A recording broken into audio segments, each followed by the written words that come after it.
Steve, you came in 1977, I think it was, and people forget, because of all the positions you played in, that you came as a striker. I did, yes. I started my career at Bournemouth, went there straight from school, and started as a striker there. Strangely enough, during my youth team days, I played in various positions as well. Played in midfield, played at the back. When Harry Redknapp actually was a youth team coach there. So I suppose even from those early days, I was just that keen to play football that I was prepared to play anywhere. But yeah, as you say, my main position was as a striker. And there was a bit of a competition for places up front here in the late 70s. Yes, there were. I think Laurie Abrams had just come into the club when I joined as well. Mike Flanagan was here as well, and I remember him scoring a hat-trick in one of my early appearances against Tottenham. So yeah, it was a difficult time to come into the club, but I was just delighted to be here, and even more delighted when I made my first team debut in the first game of the season against Blackpool. And it was starting to go wrong for Andy Nelson around that period. Would that be fair to say? Well, strangely enough, I think that season we won our first 7 games at home, and this was all entirely different to what I'd experienced before at Bournemouth, playing in front of, when I did play in front of 2,500 to 3,000 people. Suddenly I'm turning up and coming on as a substitute in unfortunate circumstances, for Mark Penfold, but in front of around 30,000 to 35,000 people, which was, you only dream about as a boy. But I really thought we'd do well that season, having got off to that sort of start. But as it turned out, it actually ended up almost a nightmare season for us, having to get a point at the last game of the season at Leyton Orient. And I believe back in those days, I was up front that day as well. And people tell me I missed quite a good chance to have won the game, which I dread to think if they'd have scored what would have happened to me. But somehow I think I've erased that one from my mind. But it all went wrong, I think, when the players left to go to America. That was a season when I think they did a deal with the New England team men, and suddenly we had no Colin Powell, we had no Mike Flanagan, no Laurie Abrams, and all these players had gone out to play in America with, I believe, the club thinking we were safe, and we just seemed to plummet. And as I said, it culminated in having to get a point at Orient on that last day, which we fortunately did. The following season was another difficult one, with the club surviving on the last day, and then of course there was the relegation season. What do you remember about sort of morale and the feeling around the club in that last season when Mike Bailey came in and was in charge and wasn't in charge, and what was the perspective of the players? It was strange. Mike suddenly turned up to take the training, and before we knew it, we were whisked off to Bisham Abbey for a training week, just so that Mike could get to know us, get to know the lads. And I believe at the time we were all thinking, is Mike coming in as manager, or is he just coming in as a coach? And it seemed to go backwards and forwards through the whole season, really, where we never really knew what was going on.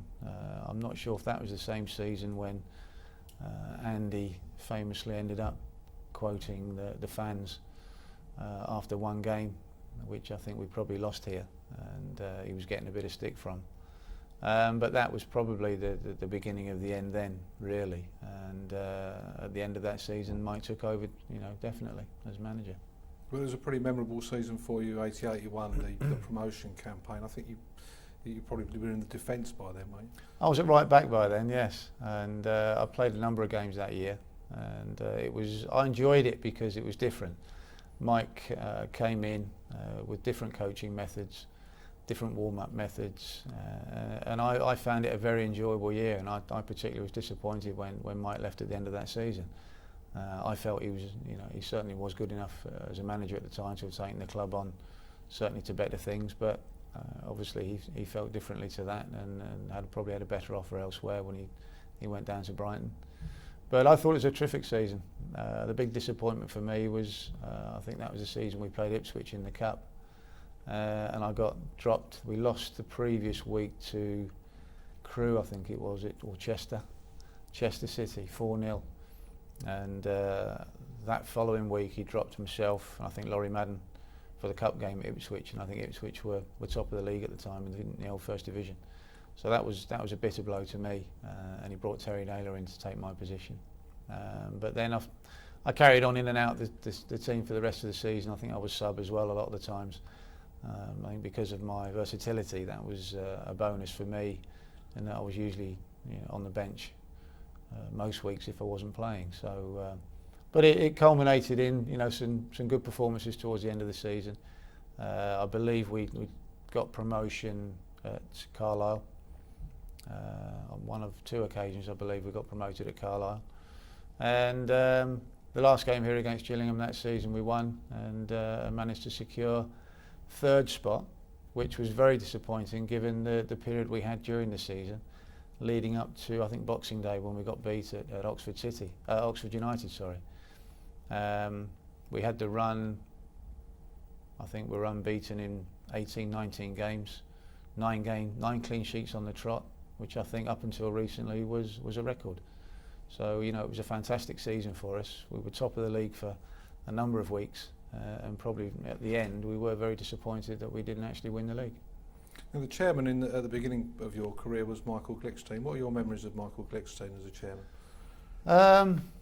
Yeah, strange guy. I never really met him when I joined the club. I don't think it was the sort of thing that the manager did then with young players like myself in those days. We weren't taken into the boardroom and shown the contract and this is the chairman, or probably very certainly not how it'd probably be done today.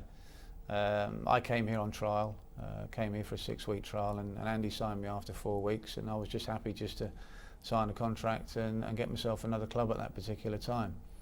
I think it was probably even 2 or 3 years before I'd got any sort of invitation for any reason to go into the boardroom. But Michael certainly used to make himself known after games. He was always delighted if the team did well, and would always come in to see Keith and hand Keith some money to buy the players a drink, although I can't remember Keith buying too many drinks for us with that money, but that's another story.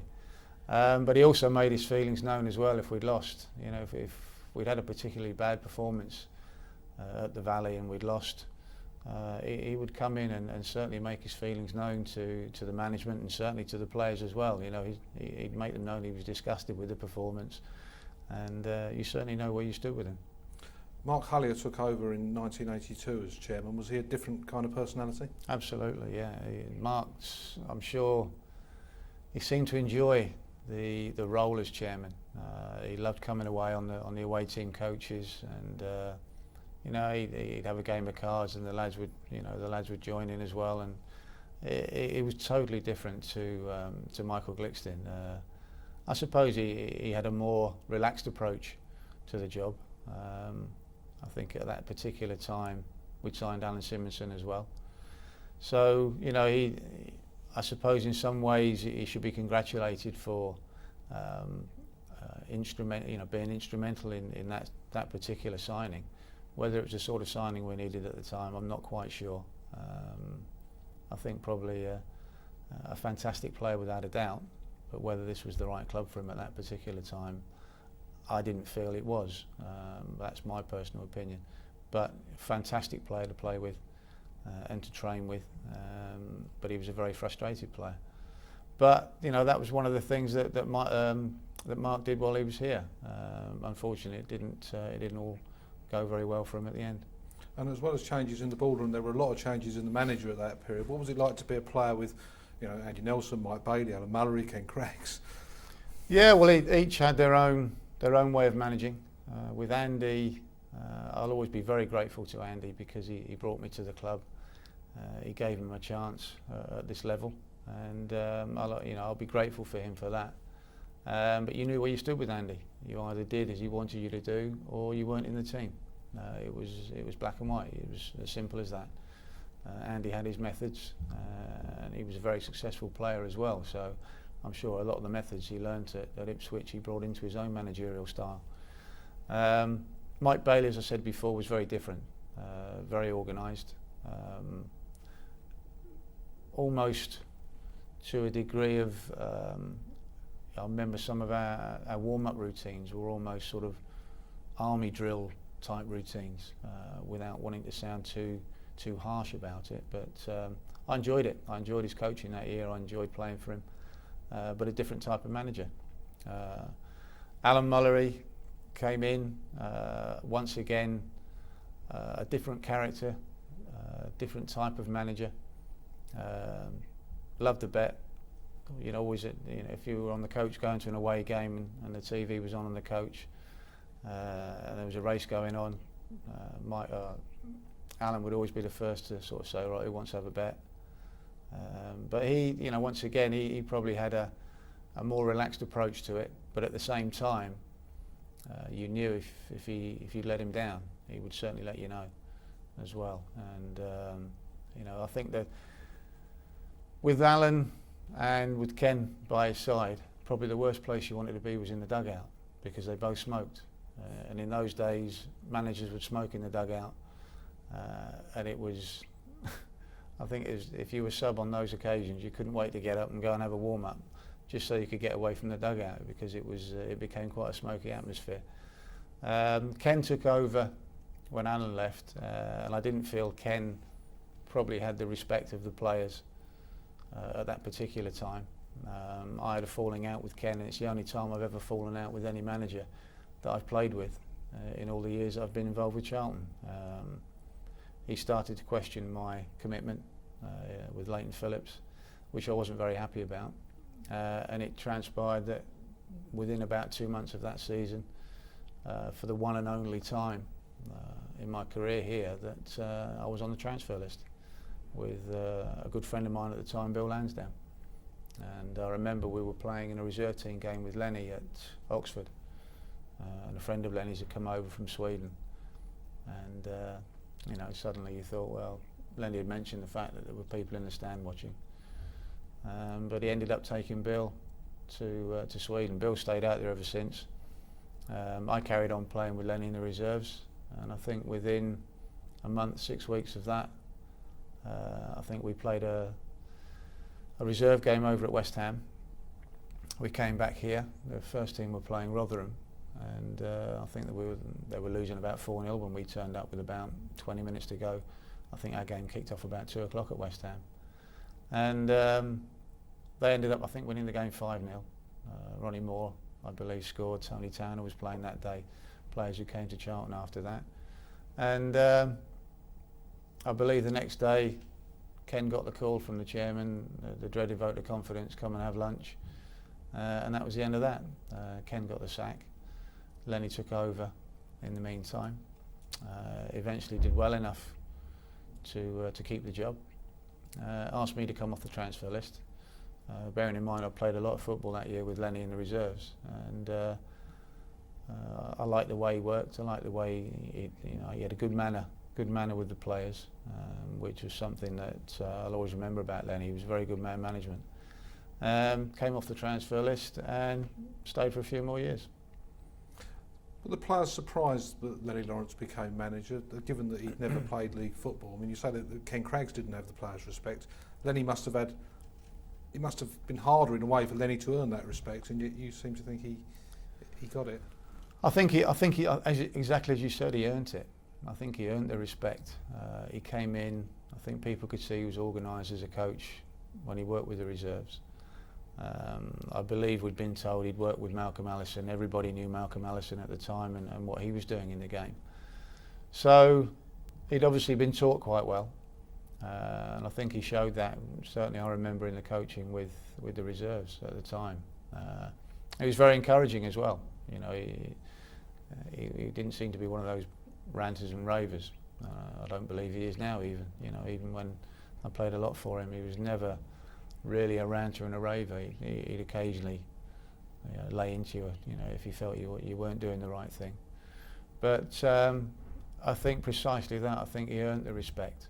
I think he came in, took over the team in a difficult period, and I think if you do that and players see that you're perceived to be doing the right thing, and we started to get results, then that's the best way to earn the respect of the players, and it eventually he did. And he went on to become one of the greatest managers in the club. There was a dramatic game at the end of that first season when he was in charge against Bolton down here. I think you scored a goal in that game from recollection. Yes, if I believe right, either Bolton or ourselves could have got relegated, and Bolton had to win it. I think we had to win it. Bolton went 1-0 up, and I'm sat there on the subs bench at the time hoping to get on, and with 20 minutes to go he took Kevin Smith off and put me on, and I think within 5 minutes we'd equalised. I think Derek Hales had equalised, and then Derek scored again from the penalty spot, I believe, and then fortunately I got myself on the end of one, and Carl Harris ended up scoring, so that last 20-minute spell was unbelievable. We stayed up, Bolton went down, and that was probably the start of a little bit of a revival, if you like, within the club. A great feat as far as Lenny was concerned, having just come into the club, just taken over the side, just below halfway through the season, and to keep the side in the division at the time was a massive achievement, and everybody knows what happened from there. The following season, the problems weren't so much on the pitch but off it. I mean, there must have been a real sense of the players not knowing whether they were going to have a club to play for from one week to the next during that 84 period. No, it was strange. All through that season, it was, what's going to happen? Is that the season we went down? Not went down. Nearly went bust. Yeah, it was very odd. I recall just the day we sat in the supporters club on that Friday afternoon waiting to go to Blackburn to find out if we were actually going to go up there and play. You sat there with your bags wondering what's going to happen. I think the main concern was in Blackburn was whether they were going to get paid for the pies they'd all ordered for the game, but eventually we had the shout that the game wasn't going to happen. It was called off, and obviously then not only were we worried whether we were going to get paid or not, we were more concerned whether we were actually going to have a job and a club to come to the following week. Thankfully everything turned out fine. I think we were 5 minutes away from literally being out of football, if you like, but fortunately everything went right for us, and then came the blow that we were going to leave. We were going to leave the ground. I remember Lenny calling us in. I think we played Luton, and Lenny called us in at 1 o'clock, which was unusual because we weren't usually there till 1:30, 1:45 for the game. Okay, right. Do you want to say that one again? Yeah. And then of course there was the day against Palace when suddenly the fans got presented with that piece of paper. How did the players receive that news? Well, we were actually asked to come in early that day at 1 o'clock, which was unusual. We sort of looked at one another as he got the time right, and he said, "No, I'd like you to be there for 1 o'clock." So we had no idea at all what was going on behind the scenes and what was going to happen. We didn't normally turn up for the games till about 1:30, 1:45, and we got there at 1 o'clock. And Lenny came in and broke the news to us that we'd be leaving the Valley within a few weeks, and this would be one of the last games to be played here, to go and play at Selhurst Park, which obviously shocked us. For someone like myself, who'd been around the club for 8 years then, it played a huge part in my football career at that particular time, coming here and playing here. It was quite a shock, but as players, I suppose if you're told you have to go and play at any particular ground, then you have to get on with it, and that's what we did. And I don't think you actually played in the Stoke game, but you did have a walk-on part, I think. Yes, I did. I unfortunately failed a fitness test the day before. I don't know if I'd have played or would have been one of the subs or the sub at the time. But it was a very emotional day. Obviously a lot of supporters turned up to come and see that last game. And I believe we were winning 2-0 at half time, and Robert Lee had scored. We were certainly winning the game. All of a sudden there was a lot of supporters on the pitch trying to get the game stopped. I think I was more concerned that if they stopped the game I wouldn't get my bonus. But no, I was in the stands obviously for the game, but I came down at half time just to try and plead with them that we could understand their frustrations and understand where they were coming from. But we really needed to get the game finished, and it wouldn't have been right if the game had suddenly been abandoned because of their actions. So it was important that we had to get that game finished. So I just went down and talked to a few of the the supporters. I'm not saying my actions got them off the pitch, but eventually I think they all managed to leave the pitch. And they'd made their feelings clear. They've made their feelings known to the board and to the rest of the club. And I think that obviously continued for a number of years. But thankfully we finished the game. We won the game, and I think Robert Lee scored the last goal at the Valley, for which he'll always be remembered for. And then that season petered out, and there we were all of a sudden playing at Selhurst Park. And that was the season that the team got promoted, so that was a fantastic achievement to go to Selhurst Park. But presumably you didn't know who was going to turn up when you ran out the first time. No, we didn't. No, I think it was. I think Lenny had quite a busy summer that year. I think quite a few players had come in and bolstered the squad. And it was quite ironic, really, that the year we actually got promoted was the year that we just left the club. If we could have done that at the Valley, perhaps that may have been a way of saving the club from having to leave. But I think it was a testament to the players that he brought in, the players that were already at the club, that we did just carry on. As I said before, we just carried on with, as I said, it doesn't matter where you're asked to play, you have to go and do it. And it was a testament to all involved that we went to Selhurst Park and got promoted that year. And then the club, of course, had 4 years in the First Division, which was pretty unexpected given the previous 30. Yeah, well, we seemed to spend an inordinate amount of time just surviving. I think the first season was the playoff season, which will always be remembered. I think it was just, from my point of view, from a personal point of view, you grow up watching television, you grow up watching Match of the Day, the big match, and seeing these First Division teams and these big clubs playing, and to suddenly find yourself up against those particular teams and playing at those big grounds was for me, it was a dream. It was a dream come true, and it would be for any young lad, I think, for any young player, whether it's then or even today. So it was a fantastic season from my point of view to be involved, and to be involved in the first game that season as well. And many memories. The first, the win at Old Trafford very early in the season was one that will always stand out for me. But I suppose what will stand out for a lot of the supporters will be the playoffs were introduced that year, and we happened to end up being involved in them at the end of the season with the momentous game against Leeds right at the end of the season. And what qualities do you think Lenny Lawrence had that enabled him to keep the team up? Because it clearly was a very difficult time financially and in terms of the people he could get in. Yeah, well, I think I think Lenny always believed that he would keep the team up. I think that registered through to the players. At no time did you ever feel that he was panicking. At no time did you ever feel that he was getting down on the situation that the club were finding themselves in. Week in, week out, battling to get points, to avoid relegation. He just carried on as normal, preparing the team as he would always do. And I distinctly remember the playoff final when we went 1-0 down in extra time. A lot of players would have panicked, but at half time came up to us, just said, look, just keep playing the way you've been playing, no need to panic, and nobody did panic, and that was something that's always stuck in my mind. No one panicked that night. All of a sudden Peter Shirtless popped up with 2 goals, and we've won the game and survived. So it was a great night, but one that I remember because Lenny wasn't the type of person to ever panic. And another thing that happened that year, which people perhaps have now forgotten, was that Charlton went to Wembley in the Full Members' Cup final.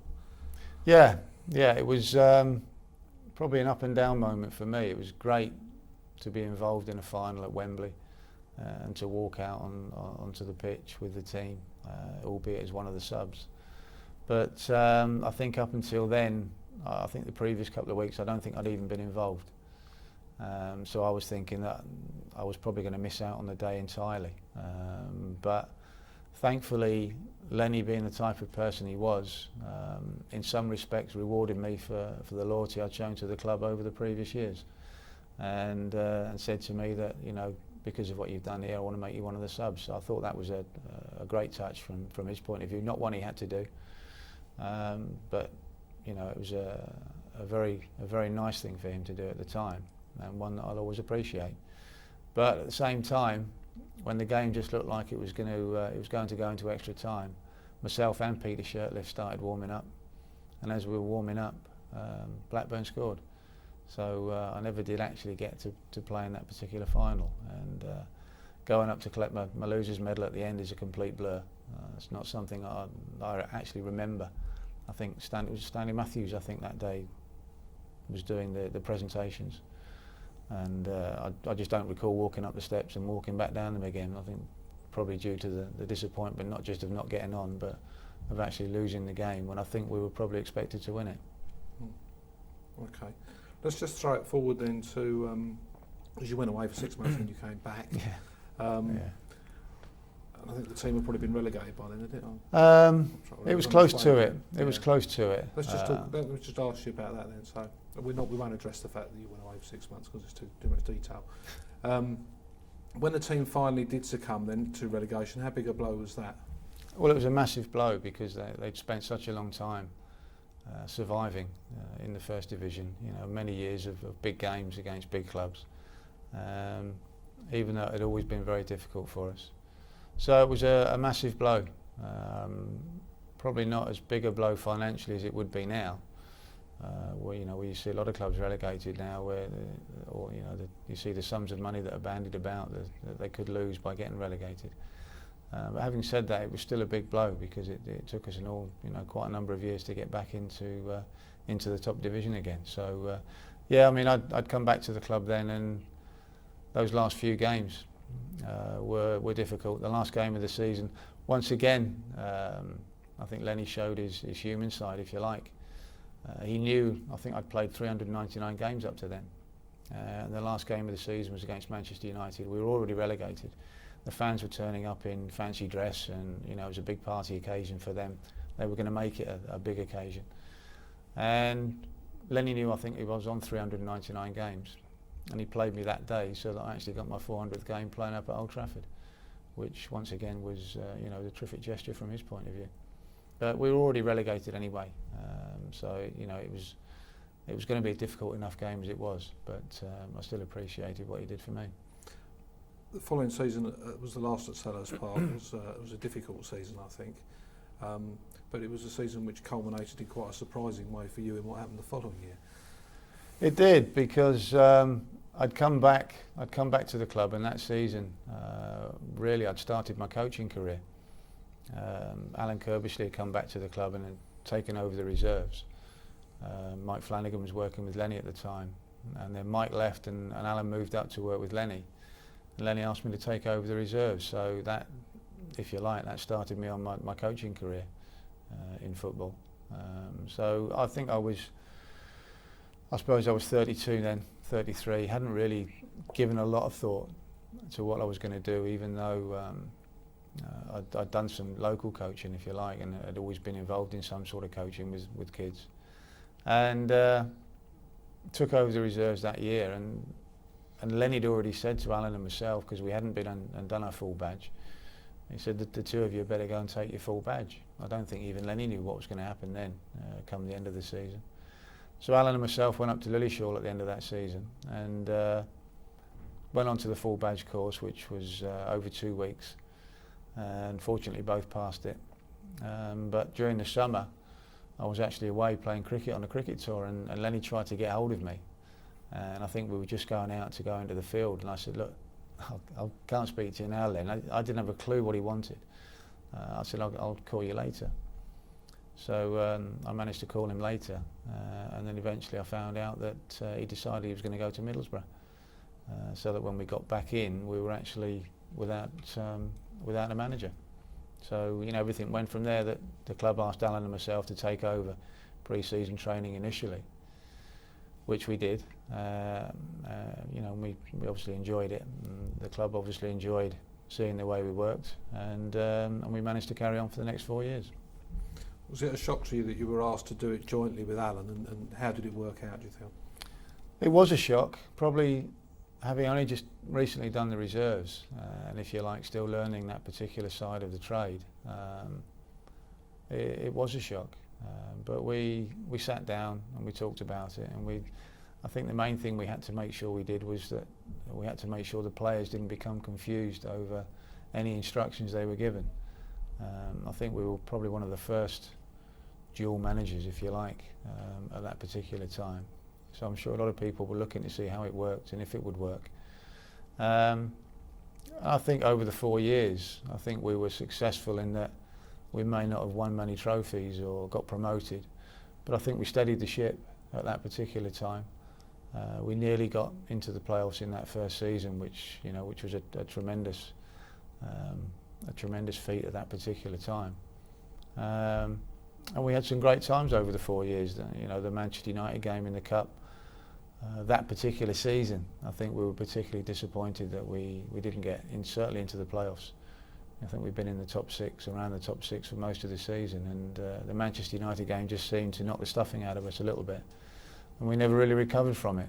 Now we had another season at it, and I think to last 4 years at that level, in those sort of roles, I think we did well.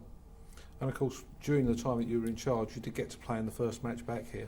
And Yes. Always this suggestion that there was a sentimental selection on your part, which I know you don't agree to. No, I'm sure it does look like that. It was a great game to be involved in, and up to a couple of days before the match, I wasn't going to be involved. I think we had, if I remember right, I think we had an injury on the Thursday or Friday during training, which meant that I can't remember who it was now. Couldn't play. Do you remember? No, I think there was one of the players couldn't play. Anyway, we ended up shifting Darren Pitcher into midfield, which meant that I came in and played fullback. And all I remember about the day, once again, a fantastic occasion. Everybody was looking at us. Everybody had known the story of what had gone on the previous 7 years. And to get back to the Valley, albeit to a small crowd, but any crowd that day, I think would have made the occasion great. The TV cameras were there, and walking out that day was fantastic. And I just remember playing on pure adrenaline for the whole game. I think even at that time I was 35, probably not thinking I was going to play for the first team again. Delighted to be playing. I'd always managed to keep myself quite fit anyway. And I think it was one of those rare days you get in football where you just feel you can run and run and run, and you never feel tired. It was pure adrenaline, I think, the whole day, and probably wasn't until the evening that I really realised that I'd sat down and probably crashed out at home. But it was a fantastic occasion, and one that I'll always be proud of, not just to be involved with as a manager, but to be involved with as a player as well. Super. Rossi? Super duper, yeah. Great, good stuff. I was going to say Oh no thanks. No fancy that. we'll cover the Stoke game, didn't we? The only thing we might be a bit short on is later First Division years, because I'm conscious that's a 4-year period. We talked about the first season. Maybe we talk about the Chelsea game. Did you play in the Chelsea game? No, I failed a fitness test again on the Saturday morning. But I had an eye infection. I think again we haven't got I think So most of the fans and people remember out of those. Perhaps your division left or your season left. Fine, there's nothing else you've got there, is there? No. I think we're covered. No, I think we're fine. Excellent. Okay, good. Thank you, sir. Thank you. Thanks, sir. This way, what I'd suggest is you get halfway down the bottom. I'd like to thank everyone who's already a member, while urging anyone who isn't to consider. I mean, what you can do is hold the card up at the front somewhere. Hello, I'm Steve Gritt, the Valley Gold scheme, and hold it up there. Yeah. And down And then like just that. put it down, and then just carry on. And then what we'll do is we'll take a little shot of that in your hand as a separate bit. Yeah. So I'd like to thank everyone who is already a member, while urging anyone who isn't to consider joining. Give it a go. See if I can. Okay. Will you start like that? No, you tell hello, I'm Steve Gritt. Do your intro of yourself, and then when you say the Valley Gold scheme, hold it up there. Okay. Hello, I'm Steve Gritt, Academy Director at Charlton Athletic. The Valley Gold scheme has played a huge part in supporting the development of young players at the club, and by becoming a member you are helping us produce the first team players of tomorrow. Not only that, you're giving yourself a chance of winning some fabulous prizes. Everybody connected with the club, everybody connected with the Charlton Academy is extremely grateful for the backing we have received from Valley Gold. So I'd like to thank everyone who's already a member, while urging anyone who isn't to consider joining. You'll be doing your bit for the future of your football club. For more information about membership, simply call 020 8244 7771. Okay, we're going to do it one more time. So we've got that little slip in the middle, didn't we? That's okay, that's fine. Steve, when you hold the card up, Yeah. I'm just going to... Covered in makeup. When you do Academy Director at Charlton Athletic, the Valley Gold scheme, and then hold it up, yeah? Everyone who connected with the Charlton Academy is extremely grateful for the backing we received from Valley Gold. And hold it there. No, I'm saying here, if you do, hello, I'm Steve Gritt, Academy Director, a few seconds, you'll put it down at your convenience. Yeah, okay.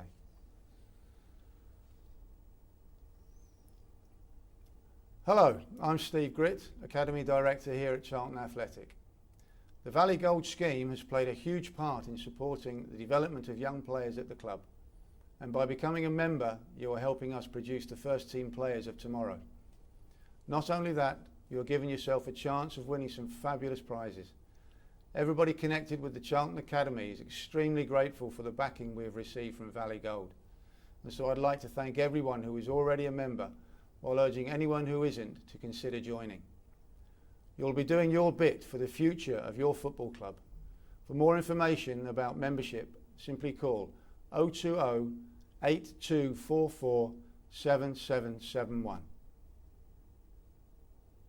Okay, now keep the card held up, and then we're just going to go tight in on the card and the hand if we can.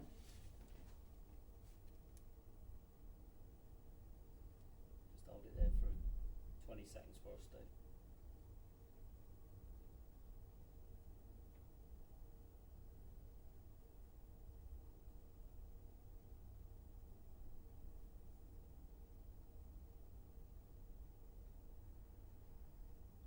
Okay, Chris? Perfect. Okay. There we go, sir. Good stuff. Well done.